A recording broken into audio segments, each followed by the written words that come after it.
أعوذ بالله من الشيطان الرجيم بسم الله الرحمن الرحیم. د شهباز محمد دغه په حواله د ریټایرمنټ په حواله ما یو نظم لیکلی دی. نو خبره داسې ده چې شهباز صاحب چې کوم دی نو دا صاحب کردار شخصیت دی او موږ کې خو ډېر خلک پسې دی چې هغه صاحب گفتار دي خو صاحب کردار نه دي. دی ډېر د احساس خاوند دی، همیشه دپاره زه بې غرضه او بې لالچه د خلکو سره کوآپریشن کړی دی.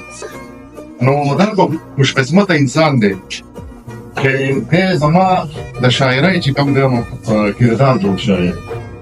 نو مطلب دا ده چې دی د مبارکباد مستحق دی.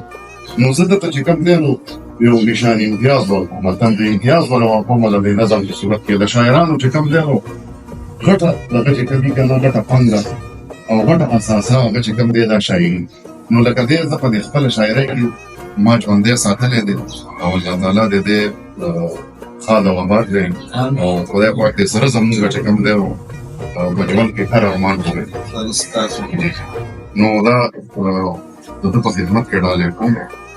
په ژوند کې اختیار کړی د ښکلي ژوند انداز دی.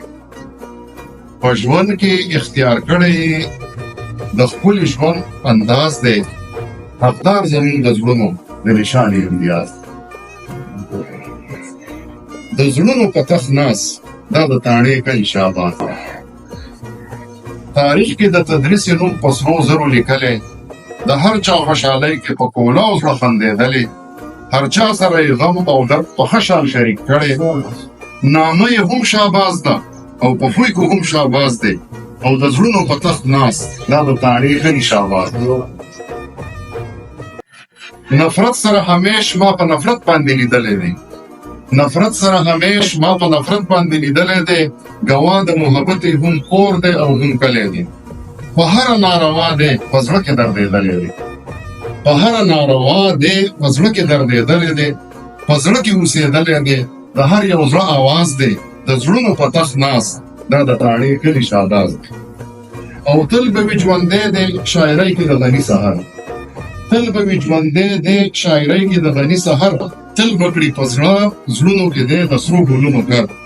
نو نه دی دا شهباز شریف، نه دی دا شهباز شریف چې نوم یې تش شهباز دی او د زړونو په تخت ناست دا د تاڼې کلي شهباز دی. په ژوند کې اختیار کړی د ښکلي ژوند انداز دی، حقدار زموږ د زړونو د نشانې امتیاز دی او د زړونو په تخت ناست دا د تاڼې کلي شهباز دی. ډېره